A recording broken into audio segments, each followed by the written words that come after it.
আপনার ঈমান সতেজ করতে জান্নাতের এই বর্ণনাটি একবার হলেও শোনা উচিত।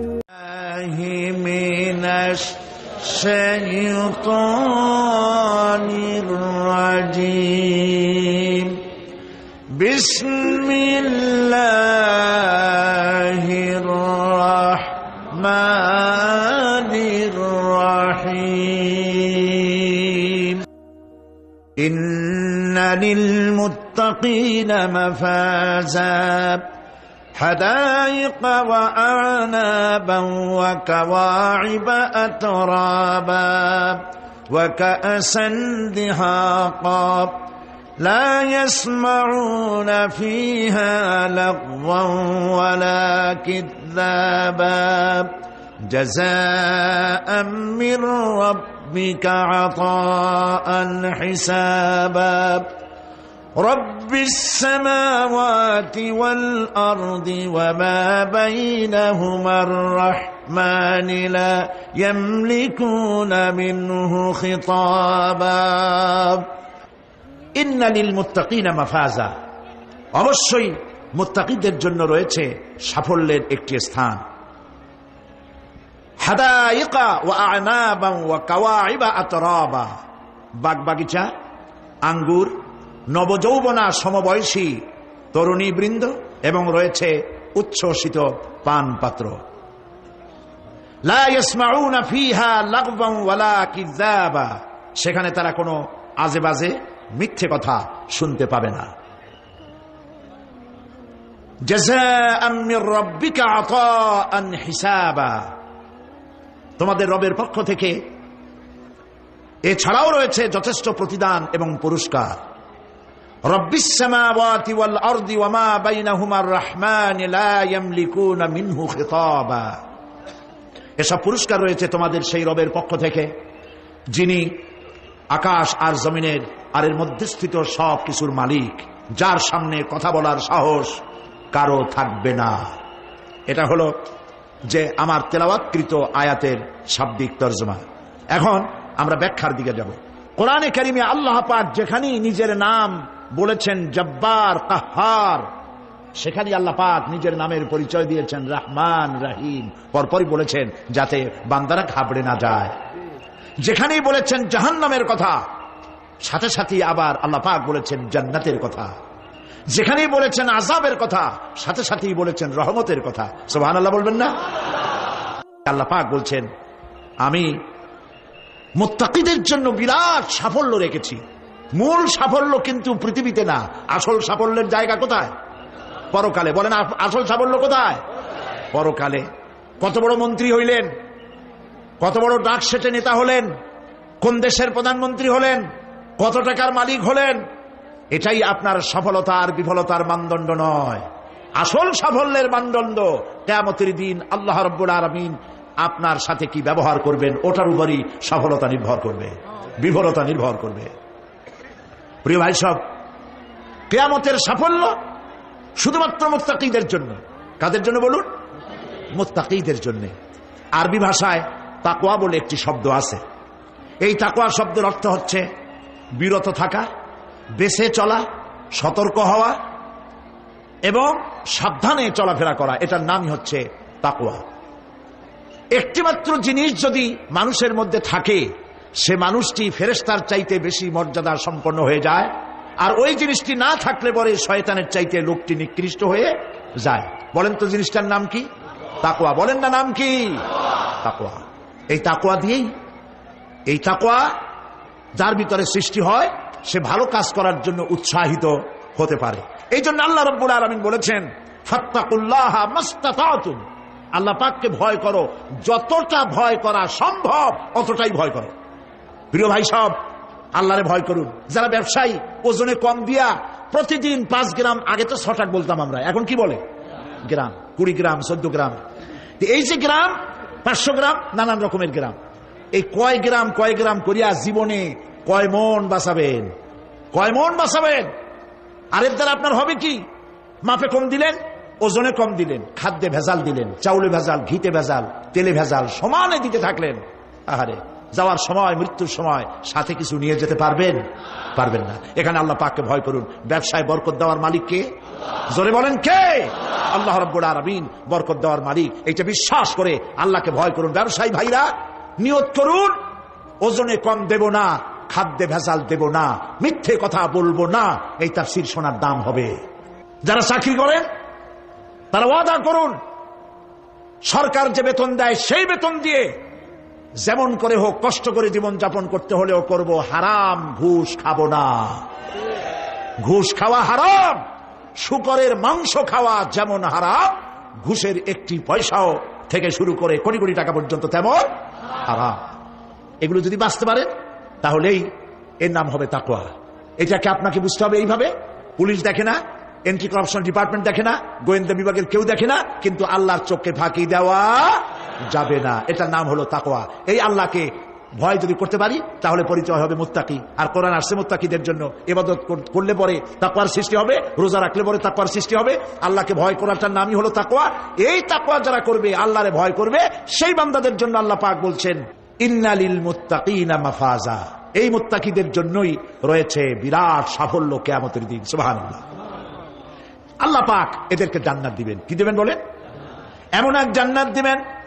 কোরআনে কারীমের মধ্যে আল্লাহ পাক এই পৃথিবীর বুকে যারা আরামের টাটকা সুখগুলি, আরামগুলি যারা বর্জন করে আল্লাহ রাব্বুল আলামিনকে বিশ্বাস করে যারা জীবন পরিচালনা করেছে, আল্লাহ পাক তাদের জন্য জান্নাত রেখেছেন এবং তাদের জন্য বলছেন সাবিকু ইলা মাগফিরাতিম মির রাব্বিকুম ওয়া জান্নাতিন আরদুহা কাআরদিস সামাই ওয়াল আরদ উইদ্দাত লিল্লাযিনা আমানু বিল্লাহি ওয়া রাসূলিহি।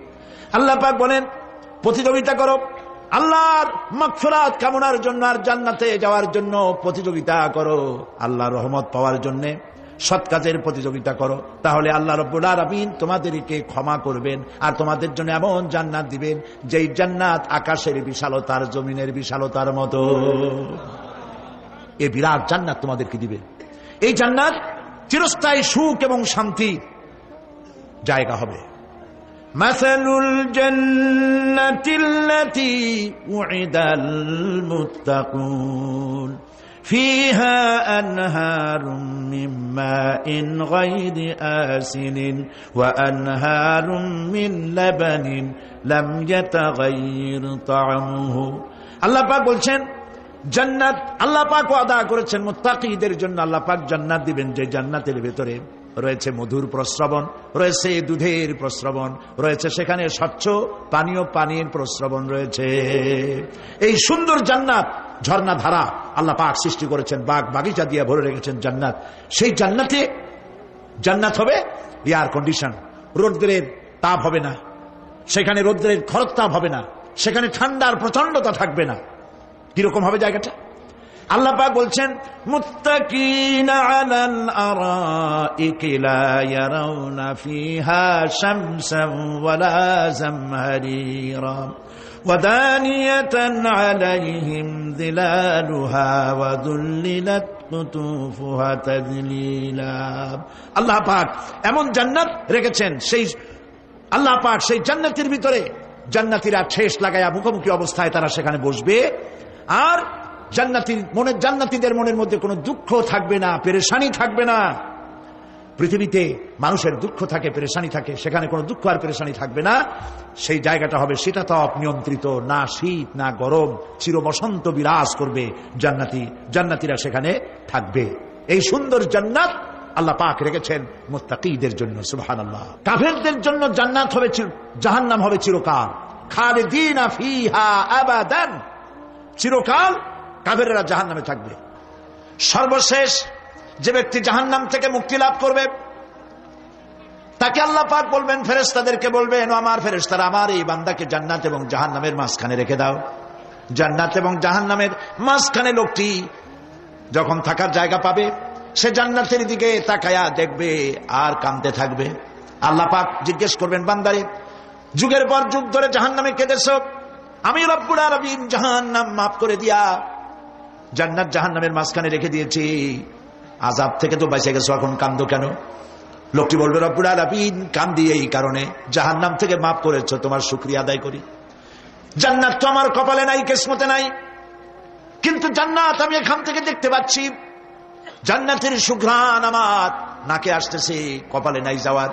আমি কাঁদি এই জন্য, তুমি যদি মেহেরবানি করে আমাকে জান্নাতের দরজার কাছে একটু দাঁড় করায় দিতা, প্রাণ ভরে তোমার জান্নাতের দৃশ্যটা একটু দেখতাম। আল্লাহ পাক তার আরজি পূরণ করবেন, বলবেন যাও, ফেরেশতাদের বলবেন এর জান্নাতের দরজার কাছে দাঁড় করায় দাও। জান্নাতের দরজার কাছে দাঁড়িয়ে লোকটি আবার কান্না শুরু করবে। আল্লাহ পাক প্রশ্ন করবেন, এবার কান্দো কেন? লোকটি বলবে, রব্বুল আলামিন কান্দি এই কারণে, জান্নাতের এই দরজায় দাঁড়াইয়া জান্নাতের অফুরন্ত নেয়ামত কিছুই ভালো করে দেখা যায় না, শুধু অল্প জায়গা দেখি। যদি তুমি আমারে দয়া করে জান্নাতের মাঝখানে দাঁড় করায় দিতা, চতুর্দিকে তাকায়া তাকায়া দেখা কলিজারে ঠান্ডা বানাইতাম। তবে আমি ওয়াদা করি, জান্নাতের কোন নাজ নিয়ামত, কোন ফল আমি খাবো না, ধরবো না, সইব না। একটুখানি মেহেরবানি করে মাঝখানে দাঁড় করাইয়া দাও, জান্নারে ঠান্ডা করি। আল্লাহ রাব্বুল আলামিন ফেরেশতাদের বলবেন, আমার এই বান্দারে জান্নাতের মাঝখানে দাঁড় করাইয়া দে। আল্লাহর নবী বলেন, জান্নাতের মাঝখানে দাঁড়িয়ে লোকটি আগের চাইতে আরো জোরে চিৎকার মেরে কাঁদতে থাকবে। আল্লাহ পাক বলবেন, বান্দারে কি হলো তোর? দরজার কাছে আসতে চাইছিলে, আইনা দিলাম। আবার এবার মাঝখানে আসতে চাইছো, তাও এনে দিয়েছি। আবার কান্দো কেন? লোকটি বলবে, রব্বুল আলামিন এবার কান্দি এই জন্যে, তুমি যখন দয়া করে একটিবার জান্নাতের মাঝখানে এনে আমাকে দাঁড় করায় দিয়েছো, তুমি রহমান রহিম গফুরুর রহিম, এই জান্নাত থেকে আবার আর বাইর করে দিও না। আল্লাহ রাব্বুল আলামিন বলবেন, ও আমার বান্দারে, আমার এই জান্নাত তোর খুব পছন্দ হয়েছে নাকি? লোকটি বলবে, রব্বুল আলামিন কলিজা ঠান্ডা হয়ে গেছে, ভাবতেও পারি না এই জান্নাত এত সুন্দর। আল্লাহ পাক বলবেন, বান্দারে এরকম একটি নয়, দুইটা নয়, তোর জন্য আমি 10টা জান্নাত এইরকম রিজার্ভ করে রাখছি। সুবহানাল্লাহ। আল্লাহ পাককে ভয় করে পৃথিবীর সমস্ত পাপ থেকে যারা নিজেকে রক্ষা করবে, আল্লাহ তাদের জন্য এই জান্নাত রেখে দিয়েছেন। সুবহানাল্লাহ। সেই জান্নাতের রিসিপশন আপনারা আন্দাজ করতে পারবেন না, রিসিপশন কারে কয়। কি এর প্রধানমন্ত্রী আর প্রেসিডেন্ট, 4-5টা পুলিশ আর আর্মি আসে একটা ফট করে সেলুট মারলো, বাস শেষ হয়ে গেল, এরকম না। জান্নাতীদেরকে রিসিপশন দেওয়া হবে। জান্নাতীরা যখন আল্লাহর হুকুমে জান্নাতের দিকে যেতে লাগবে, আর যখন জান্নাতের কাছে চলে যাবে, আল্লাহ রাব্বুল আলামিন শোনায় দিচ্ছেন, হাত্তা ইযা জাউহা ফুতিহাত আবওয়াবুহা ওয়া ক্বালা লাহুম খাজানাতুহা সালামুন আলাইকুম তিবতুম ফাদখুলুহা খালিদিন। সুবহানাল্লাহ। জান্নাতীরা যখন জান্নাতে প্রবেশ করার দরজার মুখোমুখি হবে, দ্বার রক্ষীগণ তখন বলবে, সালামুন আলাইকুম, আল্লাহর শান্তি তোমাদের উপরে বর্ষিত হোক। সুবহানাল্লাহ। দুনিয়ার টাটকা টাটকা সুখগুলি 2 পা দিয়ে ঠেলে দিয়েছ, টাটকা সুখগুলি গ্রহণ করো নাই, হারাম খাও নাই, আল্লাহর দ্বীন কায়েমের জন্য রক্ত দিয়েছ, জীবন দিয়েছ, কষ্ট করেছ, আল্লাহকে ভয় করেছ। আমাদের সালাম গ্রহণ করো, জান্নাতের মধ্যে ঢুকে যাও চিরকালের জন্য। সুবহানাল্লাহ। আর বাইরে হওয়া লাগবে না, চিরকাল এই জান্নাতের মধ্যে তোমরা বসবাস করতে পারবে, আল্লাহ রাব্বুল আলামিনের ফেরেশতারা বলে দিবেন। জান্নাতের মধ্যে আল্লাহ পাক হুরদের সঙ্গে জান্নাতীদের বিয়ের ব্যবস্থা করে দিবেন। কোরআনে কারিমে আল্লাহ পাক বলেন, মুত্তাকিইনা আলা সুরুজিম মাসফুফাতিন ওয়া যাওয়াজনাহুম বিহুরিন ঈন। সামনাসামনি ভাবে সাজানো সারি সারি আসন সমূহের উপর তারা ঠেস লাগায় বসে থাকবে, আর আল্লাহ রাব্বুল আলামিন হুরদের সাথে জান্নাতীদের বিয়ের ব্যবস্থা করে দিবেন। যেসব হুরের সঙ্গে বিয়ে হবে তাদের আল্লাহ পাক বিবরণ দিচ্ছেন কি রকম হবে তারা। লাম ইয়াতমিসহুন্না ইনসুন ওয়ালা জান। এর পূর্বে জিন এবং ইনসান এদেরকে কেউ স্পর্শ করে নাই। কি রকম তারা? কাআন্নাহুন্নাল ইয়াকুত ওয়াল মারজান। যেমন ঝিনুকের ভিতরে মণিমুক্তা থাকে, এইভাবে আল্লাহ পাক তাদেরকে পবিত্র করে রেখে দিয়েছেন। আমার প্রিয় ভাইরা, আল্লাহ রাব্বুল আলামিন কোরআনে কারীমের ভিতরে বলেছেন, ফাবিআইয়ি আলা'i রাব্বিকুমা তুকাযযিবান। জান্নাত দান করে আল্লাহ পাক এবার জান্নাতীদেরকে সম্বোধন করে বলবেন, ইয়া ইবাদি লা খাউফুন আলাইকুমুল ইয়াওমা ওয়ালা আনতুম তাহজানুন। হে আমার বান্দারা, লা খাউফুন আলাইকুমুল ইয়াওম, আজ আর কোনো ভয় নাই। সুবহানাল্লাহ, সুবহানাল্লাহ। আজ আর কোনো ভয় নাই, কোনো চিন্তাও নাই, আরামে এই জান্নাতের মধ্যে বসবাস করো। এরপরে আল্লাহ পাক জিজ্ঞেস করবেন, ও আমার জান্নাতীরা, আমি যেসব ওয়াদা করছিলাম আমার ওয়াদা মোতাবেক সমস্ত নিয়ামত পেয়েছো? তারা বলবে, হ্যাঁ পেয়েছি, সব নিয়ামত আপনার ওয়াদা মোতাবেক সব পেয়েছি।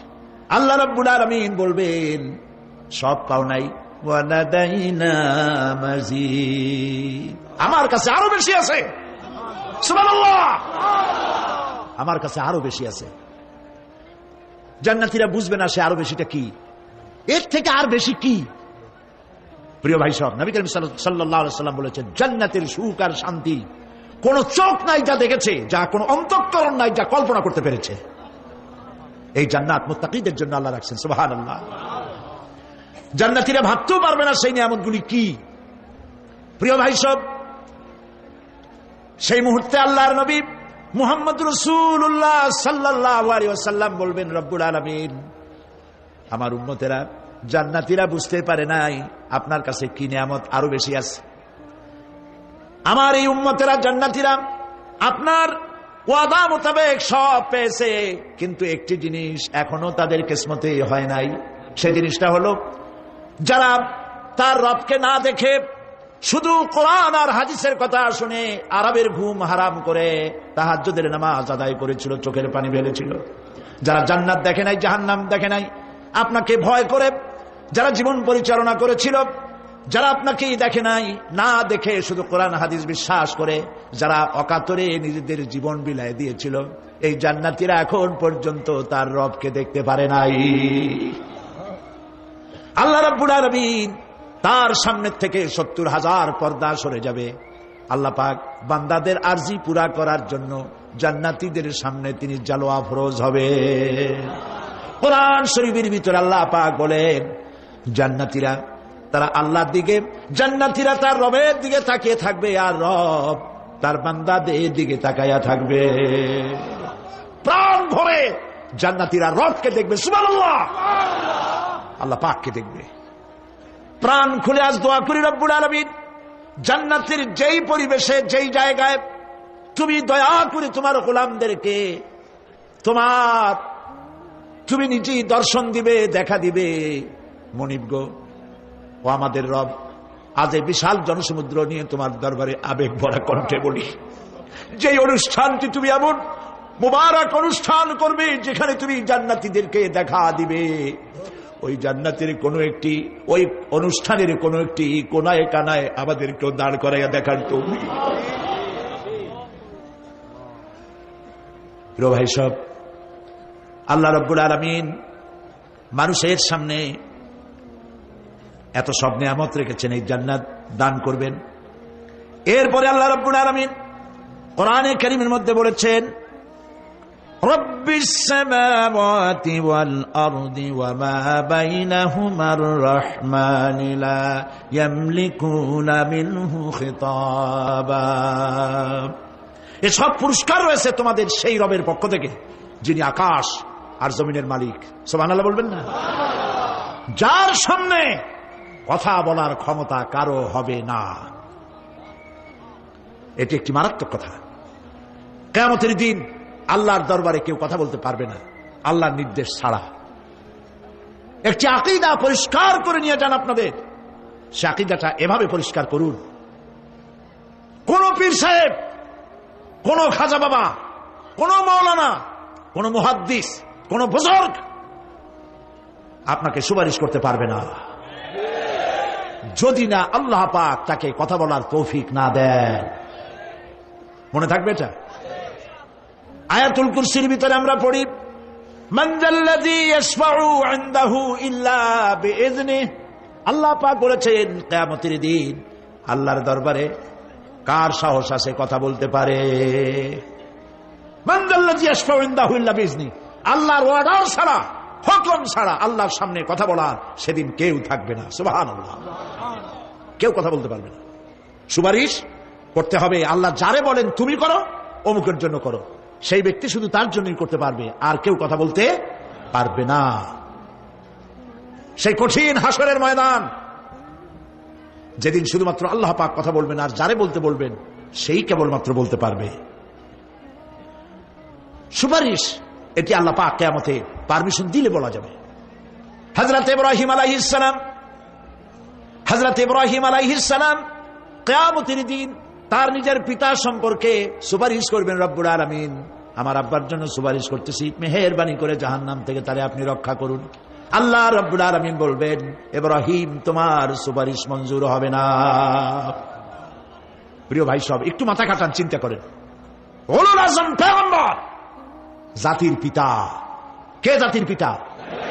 চিল্লায় বলুন, কলিজা সাফ করে ফেলুন। মুসলমানদের জাতির পিতা হাবিজ হাবিব কেউ হতে পারে না। মিল্লাতা আবিকুম ইব্রাহিম, ইব্রাহিম আলাইহিস সালাম এই মিল্লাতের পিতা। সুবহানাল্লাহ। হযরত ইব্রাহিম আলাইহিস সালাম কিয়ামতের দিন বলবেন, আল্লাহ আমার আব্বার জন্য সুপারিশ করছি। আল্লাহ পাক বলবেন মঞ্জুর হবে না। আজর তোমার পিতা হতে পারে, কিন্তু আমার খলিলকে আগুনে ফেলার জন্য নমরুদকে সে সহযোগিতা করেছে, আমি তোমার পিতাকে ক্ষমা করব না। নবী করিম সাল্লাল্লাহু আলাইহি সাল্লামকে সাহাবায়ে কেরাম জিজ্ঞেস করেছেন, হে রাসূল, আপনার আব্বা এবং আম্মার অবস্থা কি হবে? নবী করিম সাল্লাল্লাহু আলাইহি সাল্লাম কেঁদে ফেলেছেন, সাফ বলেছেন, আমি তাদের কোনো উপকারে আসব না। আল্লাহু আকবার। আপনি মনে করছেন নাকি যে ইয়া নবী সালাম আলাইকা বলেই অমনি নবীর সুপারিশ পাবেন? এত সহজ। কতগুলো রসগোল্লা খাইলেন আর বড় একটা মিছিল করলেন আর অমনি চলে যাবেন? পৃথিবীর সব মানুষ, সাহাবায়ে কেরাম বাদ দেন, পৃথিবীর সমস্ত মানুষ একত্রিত হয়ে আবু তালেব রাসূলুল্লাহকে যে ভালোবেসেছেন, ওর 1000 ভাগের 1 ভাগও সারা দুনিয়ার মানুষ রাসূলুল্লাহকে ভালোবাসতে পারবে? পারবে? নিজের ছেলে আলীকে, আলী রাদিয়াল্লাহু তাআলা আনহুকে আলাদায় বিছানায় শোয়াইয়া, ছোট্ট মানুষ হযরত আলী আলাদা জায়গায় রাখা, মুহাম্মদুর রাসূলুল্লাহ সাল্লাল্লাহু আলাইহি ওয়াসাল্লাম এতিম মানুষ, তার কলিজার সাথে বুকের মধ্যে আশ্রয় দিয়ে আগলে রেখেছেন বুক পরে। সেই আবু তালেব মৃত্যুর সময় নবী করিম সাল্লাল্লাহু আলাইহি ওয়াসাল্লাম বলেছিলেন, চাচা একটি বার আমার কানে তাওহীদের কালেমা শোনায় দেন। আবু তালেব, তার কিসমতে ছিল না কালেমা। মরে যাওয়ার পর একজন সাহাবী বলেছিলেন, ইয়া রাসূলুল্লাহ, মৃত্যুর সময় আবু তালেবের মুখ আমি নড়তে দেখেছি, তিনি কালেমা পড়েছেন সম্ভবত। রাসূলুল্লাহ সাহেব বলেছেন, আমি শুনি নাই। এত ভালোবাসার পরেও হাদিস শরীফে এসেছে আবু তালেব জাহান্নামে যাবে। কোথায় যাবে? জাহান্নামে। সবচাইতে কম আযাব হবে কার? আবু তালেবের। কম আযাবটা কি? হাদিস শরীফে এসেছে কম আযাব হলো জাহান্নামের আগুন দিয়ে 1 জোড়া জুতা তৈরি করে আবু তালেবের পায়ে পরিয়ে দেওয়া হবে। সেই জাহান্নামের আগুনের তৈরি করা জুতার তাপে আবু তালেবের মাথার ঘিলুগুলো টকবক করে বউ পড়তে লাগবে। এত ভালোবেসে যদি কিয়ামতে উপায় না হয়, আপনি ইয়া নবী সালাম আলাইকা, ইয়া রাসূল সালাম আলাইকা, আর কতগুলো জিলাপি খাইলেন, বড় একটা মিছিল করলেন। প্রিয় ভাই সব, এইসব বিদআত ছাড়ুন, এগুলি সুস্পষ্ট বিদআত। রাসূলুল্লাহকে ভালোবাসবেন, সাহাবীরা যেভাবে ভালোবেসেছেন ওইভাবে ভালোবাসবেন। আল্লাহ রাব্বুল আলামিন বলেন, যালিকাল ইয়াউমুল হক ফামান শাআ আত্তাখাযা ইলা রাব্বিহি মাআবা। এই দিনটি অবশ্যই আসবে, সেদিনটি নিশ্চিতভাবে আসবে। আর এখন যার ইচ্ছা সে তার রবের দিকে অগ্রসর হোক।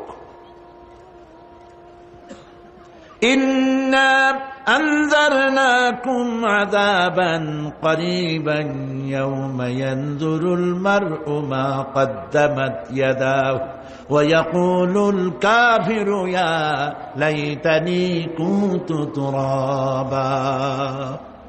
ইন্না আনজারনাকুম আযাবান করিবা, খুব নিকটবর্তী একটি আযাব সম্পর্কে আমি তোমাদেরকে সতর্ক করে দিলাম। কে বলতেছেন? আল্লাহ পাক। লক্ষ্য করুন আল্লাহ কি বলছেন, খুব নিকটবর্তী একটি কঠিন শাস্তি, আযাব, অর্থাৎ কিয়ামত। এ সম্পর্কে আমি তোমাদেরকে সতর্ক করে দিলাম। ইয়াউমা ইয়ানজুরুল মারউ মা কদ্দামাত ইয়াদাহ, সেদিন প্রত্যেকটি লোক যা সে পাঠিয়ে দিয়েছিল এখানে, অর্থাৎ যা করেছিল সেগুলি সে দেখতে পাবে। আর তখন ওয়ায়াকুলুল কাফিরু ইয়া লাইতানি কুনতু তুরাবা, সেই কিয়ামতের ময়দানে অবস্থা দেখে কাফেররা বলবে, আহারে মানুষ না হইয়া যদি মাটি হইয়া যেতাম, যদি মাটি হতাম, যদি মানুষ না হয়ে না জন্মতাম, আজ এই হাসরের ময়দানে এইখানে এই বিচারের মুখোমুখি হতাম না, মাটি হইলে বরং অনেক ভালো হতো।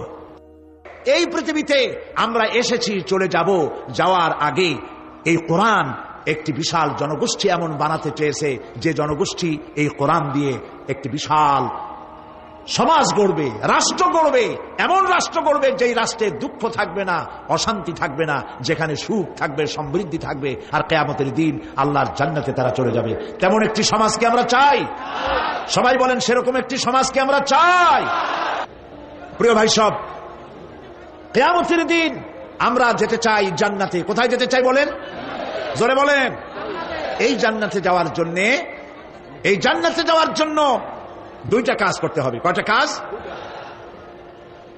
আল্লাহ রাব্বুল আলামিন বলেন, ফামান কানা ইয়ারজু লিকাআ রাব্বিহ ফালইআমাল আমালান সালিহান ওয়া লা ইউশরিক বিইবাদাতি রাব্বিহ আহাদা।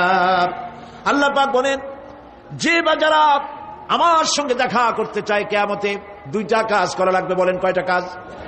একটা হলো নেক আমল। কি আমল বলেন? নেক আমল।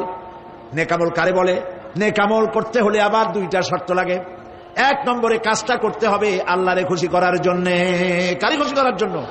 একটা মাদ্রাসা বানাইছি যাতে লোকেরা বলে যে বড় একটা মাদ্রাসা বানাইছে, এই জন্য মাদ্রাসা বানাবেন, মসজিদ বানাবেন, হসপিটাল বানাবেন, যা কিছু করেন নিয়ত হবে আল্লাহকে খুশি করা। নিয়ত হবে কারে খুশি করা? আল্লাহ পাককে খুশি করা। এই হলো নেক আমলের প্রথম শর্ত। কাজ হবে আল্লাহকে খুশি করার জন্য। দুই নম্বরে কাজটি হতে হবে সুন্নতে নববী সাল্লাল্লাহু আলাইহি ওয়াসাল্লামের উপরে। মনে থাকবে, দাড়ি রাখবো। কেন রাখবো? রাসূলের সুন্নত। রাখবো কারে খুশি করার জন্য? আল্লাহকে খুশি করার জন্য। রাখবো কার মতো? রবীন্দ্রনাথের মতো, কার্ল মার্কসের মতো, কবির মতো নয়। রাখতে হবে কার মতো?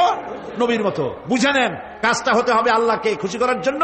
দুই নম্বরে কাজটা হতে হবে সুন্নতে নববী সাল্লাল্লাহু আলাইহি ওয়াসাল্লামের উপরে হতে হবে। তাহলে এই হলো এক নম্বর। জান্নাতে যাওয়ার জন্য, আল্লাহর সাথে দেখা করার জন্য এক নম্বরের কাজ হলো নেক আমল। বলেন এক নম্বরের কাজ কি? দুই নম্বরের কাজ ওয়ালা ইউশরিক বিইবাদাতি রাব্বিহি আহাদা। আল্লাহ রাব্বুল আলামিনের ইবাদতের সাথে কাউকে শরীক স্থাপন করা যাবে না। আমরা যারা মুসলমান, অধিকাংশ মুসলমান শিরকের ভিতরে মুবতলা হয়ে আছে। বিশ্বাস করেন কিনা বলেন? কাফেরেরা তো মুশরিক আছেই, ওরা তো মুশরিক আছেই, কিন্তু আমরা মুসলমানেরা আমাদের আমলের মধ্যে আমাদের অজান্তে সওয়াবের নিয়তে অনেক শিরক আমরা করে বসি। নাউজুবিল্লাহ। বলেন নাউজুবিল্লাহ। এই জন্য আমি বারবার সতর্ক করি, নিজেকেও করি, আপনাদেরকেও করি। এই কারণে করি, শিরকের গুনাহ আল্লাহ মাফ করবেন না। ইন্না শিরকা লাযুলমুন আযীম। শিরক মস্ত বড় অপরাধ, জুলম, আল্লাহ মাফ করবেন না। আল্লাহর কাছে কাঁদে কাঁদে মাপ চাওয়া লাগবে যে আল্লাহ শিরক থেকে আমাকে রক্ষা করো, বাঁচাও। অনেক গোপন শিরক আছে। মাজারে যান, পীর সাহেবের কাছে যান, মনে যদি নিয়ত থাকে উনি ফু দিলে আমি ভালো হবই, উনি তাবিজ দিলে আমার বাচ্চা হবেই, উনি আমারে দয়া করলেই আমার ব্যবসায় উন্নতি হবেই, এইটার নাম শিরক। এটার নাম কি? ওয়াইজা সাআলতা ফাসআলিল্লাহ ওয়াইজা ইসতাআনতা ফাসতাইন বিল্লাহ। যা বলার আল্লাহরে বলো, আর যা চাওয়ার কার কাছে চাও? চিল্লায় বলেন। কলিজাটাকে পরিষ্কার করে দেন আজকের মাহফিলে। এই কলিজায় কারো প্রতি কোনো ভয় রাখবো না আল্লাহ ছাড়া। ভয় করবো কারে বলেন? মহব্বত আল্লাহ ছাড়া, এত বেশি মহব্বত আর কাউকে করব না। আল্লাহ তাআলা আমাদের কলিজায় তোমার ভয় এবং মহব্বত দিয়ে ভরে দাও। রাসূলের মহব্বত দিয়ে আমাদের দিলকে ভরে দাও। বিশ্বাস করুন ভাই সাহেব, কোরআন শরীফ আমার সামনে, বিশ্বাস করুন, দেশি পীর বিদেশি পীর, খাজা বাবা দেশি এবং বিদেশি, কেউ আপনার ভাগ্য বদলাই দিতে পারবে না। এ পিছনে দৌড়ায় দৌড়ায় কোনো লাভ নয়। এতক্ষণ মসজিদের ভেতরে বসে আল্লাহর কাছে কাঁদেন। ওয়াকালা রাব্বুকুম উদউনি আস্তাজিব লাকুম। তোমার রব বলেছে আমারে ডাকো, আমি ডাকের সাড়া দিয়ে দেব। সুবহানাল্লাহ। আর আল্লাহ বলেছেন আমার ইবাদতের সাথে কাউকে শরীক করবে না। খবরদার। আলাইসাল্লাহু বিকাফিন আবদা। আল্লাহ প্রশ্ন করছেন আলাইসাল্লাহু বিকাফিন আবদা, আমি কি আমার বান্দার জন্য যথেষ্ট নই? চিল্লায় বলুন অবশ্যই যথেষ্ট। আবার বলেন অবশ্যই যথেষ্ট। কলিজা সাফ করে ফেলেন। সুবহানাল্লাহ। সেই জান্নাত পাওয়ার জন্য আমাদের সবাইকে দুনিয়াতে নেক আমল করার তৌফিক দান করুন। আমিন। ইয়াকা না'বুদু ওয়া ইয়াকা নাস্তাঈন। আয় আল্লাহ, একমাত্র তোমার গোলামি করি আর তোমার কাছে সাহায্য চাই, তুমি ছাড়া কারো কাছে সাহায্য চাই না। কলিজা সাফ করুন। কোন মরা পীর, কোন জিন্দা পীর আপনার মনের আশা পুরা করতে পারবে না, পারবে না, পারবে না। আর আজ থেকে কোন মাজারে টাকা দিবেন না, পয়সা দিবেন না, আগরবাতি দিবেন না, মোমবাতি দিবেন না, গোলাপ পানি দিবেন না। কারা কারা দিবেন না হাত উঁচু করে দেখা। সুবহানাল্লাহ, আলহামদুলিল্লাহ, লা ইলাহা ইল্লাল্লাহ। সুবহানাল্লাহ, আলহামদুলিল্লাহ, লা ইলাহা ইল্লাল্লাহ। সুবহানাল্লাহ,